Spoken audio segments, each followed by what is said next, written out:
This is the SOUNDPEATS T2. And I know, I'm a few months behind reviewing this at this point because this came out late last year, but I'm very glad I have a chance to look at this now because SOUNDPEATS sent me a unit over and they said, hey Aaron, you definitely need to check this one out. So here's its proposition.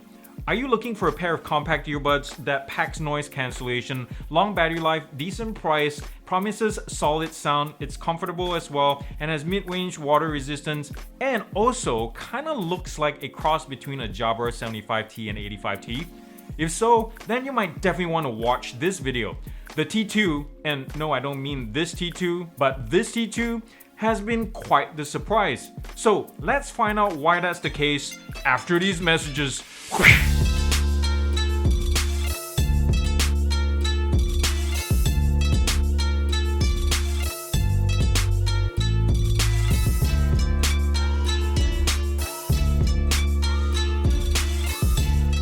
Alright, let's kick things off and talk specs.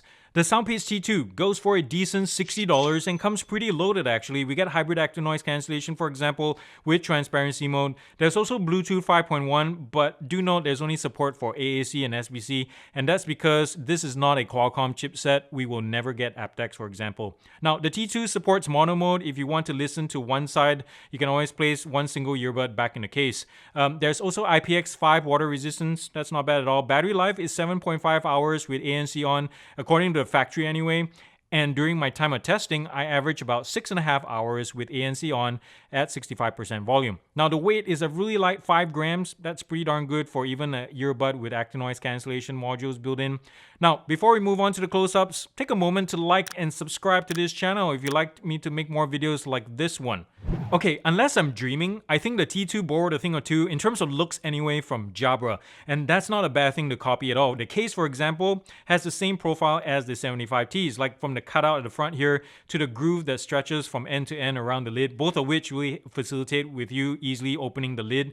And just the overall size, the thickness and everything is very, very similar, except that on the T2 it's a little bit more rounded at the top. The 75T was flatter, but it's very similar. And the same thing with the earbuds, and we'll look at that in a second. Now, the hinge isn't spring-loaded, by the way, but it does conveniently lock in place, like right there. You hear that? So that's pretty darn good. Now, the build quality of the whole case is good. There's no creaks when you squeeze it, but it kind of lacks padding on the upper lid right here. So when you shake it about, you hear that? The earbuds rattle quite a bit. The material quality is good too, and I wish it was a little bit grippier because as it is, it shows smudges really easily as I run my hands over them, and it's pretty darn slippery too when your hands are sweaty.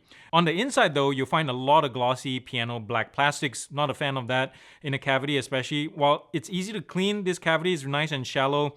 It just doesn't look clean for very long either. But since we're here anyway, let's do the magnet test. By the way, I'm going to slip this back in. The lid locks in place, so that's nice. But earlier I tested this and the magnets kind of failed really quickly. It's just a couple of shakes and they're done. Alright, now we're looking closer at the earbuds. And again, tell me if I'm wrong here, the similarities between the Jabra 85T and 75T is like not even funny at this point. Like from the side view, you have this very similar Star Wars astromech shape, especially when it's sitting in its case.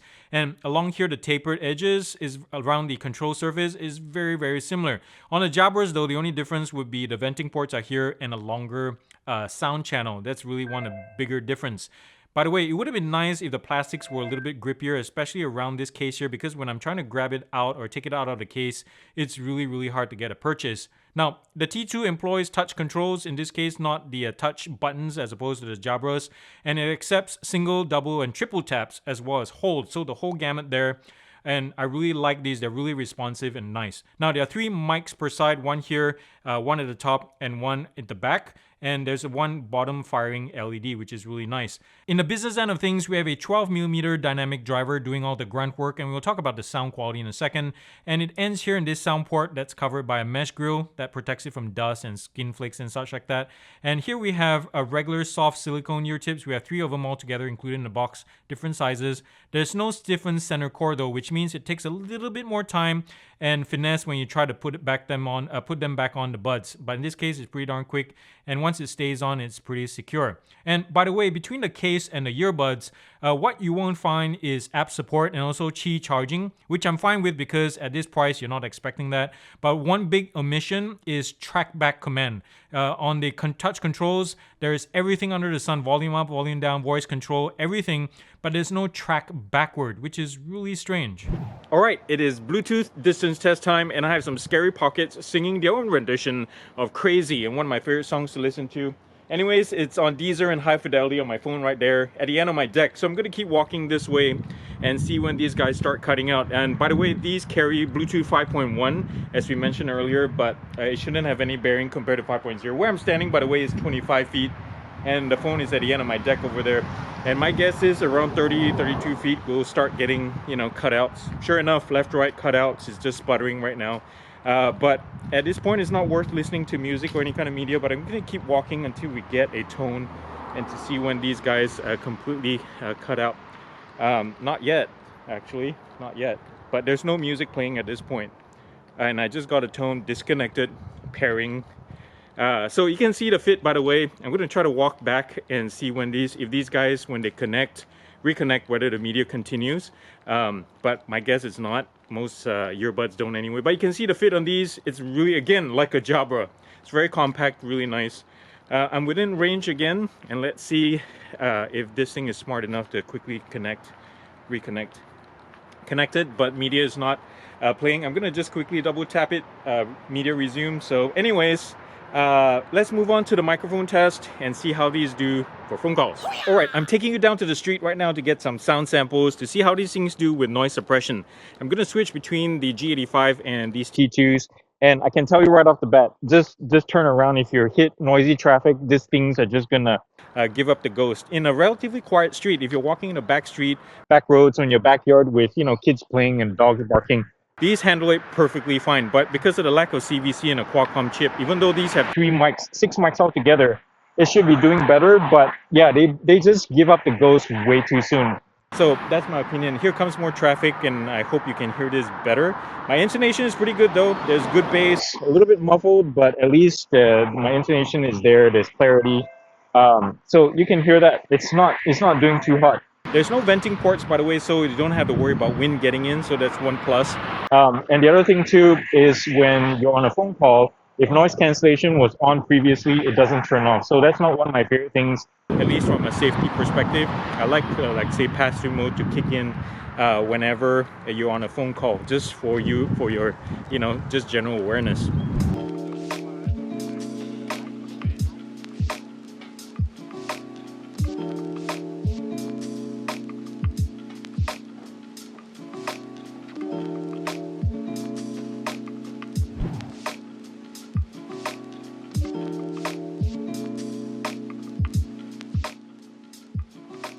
Now, here are my top 3 favorite things about the SOUNDPEATS, and the first one is that I like the way the T2 does sound.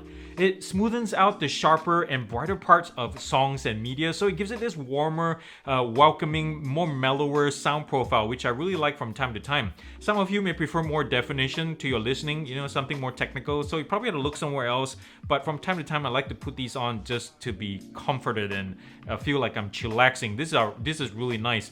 But in the higher frequencies though, I feel like these earbuds also kind of pull back a little bit on voices and instruments, so it lacks the extra kick and oomph that would have made this super excellent. Now, that being said, there's a thankful perk to this warm sound profile, as well as the tuning is in the sub bass and mid bass departments. This thing can really kick. Right now I'm listening to Trevor Daniels Falling, and whenever the bass hits, boom, this thing, I can feel it through my skull. It's so awesome.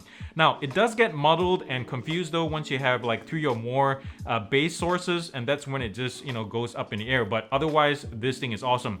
Now, the other thing that I really like too is the fit. Because it's shaped like a Jabra 75T and 85T, it's not a bad thing at all. These things just sit in your ears so comfortably. I can wear these for hours. No pressure on my ear canal or anything like that. It's really nice. Some of you may want to swap out the ear tips from the cheap silicone to something you may have at home, or some foam tips. Just go for it. But otherwise, these things are really comfortable. I really like them. And the last pro is that it's hard to argue the value on these earbuds, because for $60, you're getting the complete package that works well as a whole. And that's what I like about it, because if this was in any way like a generic Chinese cheap copycat on Amazon that kind of looks like an AirPod or something and really had sucky controls or really subpar noise cancellation or sound quality, some kind of compromise in big areas, I would have knocked this down a few stars. But this thing does a lot of things really well for the money, and that's what I like about it. Now, in terms of negatives, I have none actually. this might be the first time, guys, that I don't have anything negative to say. Nothing huge jumps out actually, it's just small niggles. Maybe like I wish there was an app or an equalizer, but for the price, you're not expecting much. And maybe the biggest miss would be the track backward command, which would have been nice. But nothing huge about this, so this might be the first, and wow, this like hell freezes over or something that I have nothing negative to say about anything. So here are my final thoughts, y'all.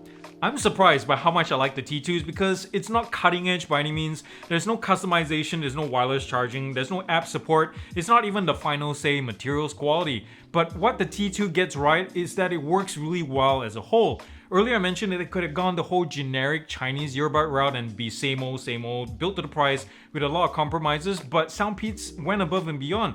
Sure, they built it to the price, but they tune it just right with the sound, the performance, the control, the design, the battery life. Everything is better than they deserve to be. And in this case, I guess I'm a sucker for the underdog. This price is amazing for what you get, so you should definitely check it out. So with all that said, I want to give the SOUNDPEATS T2 a gear up score of 7.9 out of 10. And this is how I broke it down to get to the final score. If you have any questions about it, feel free to comment down below. Well, there you have it, guys. Thank you so much for joining me this time, and I hope you enjoyed this video as much as I enjoyed making it. And join me next Friday for a new one. It's gonna be awesome. And if you haven't already, please subscribe to this channel. If you'd like to see more content like this, you'd like to get me to 10,000 subs, 50, 100,000, the sky's the limit. Just press the button down below and turn on the bell notification icon. And if you're financially able to and willing to, you can visit my Patreon page down here where you can buy me a cup of coffee or tea or something and leave me a tip. And you can do the same now with the brand new YouTube applaud button down below. And also remember the thumbs up if you like this video and comment nicely down below. That's super important stuff. And thumbs down. Thumbs down to people who leave 1-star ratings in reviews and also in the comments put something really positive. You've seen those on Amazon or Yelp or wherever. You look at the 1-star ones, you're like, ooh, I'm excited to read this scathing review. But no, 1 star, and in the comments they say, excellent product, just got here late. What's up with that? And you've seen the flip side too. 5-star, and you look at it in the comment and you're like, worst product ever. I'm like, what the heck? So thumbs down to you people for giving us mixed messages. Anyways, that's all I got, guys. Thank you so much for being here. Remember to do something kind and loving for somebody. Pay it forward, pass it forward, whatever it is. If you have any blessings, just moving on forward to the next person that needs it the most. I love you guys. I'll see you next time. Peace out.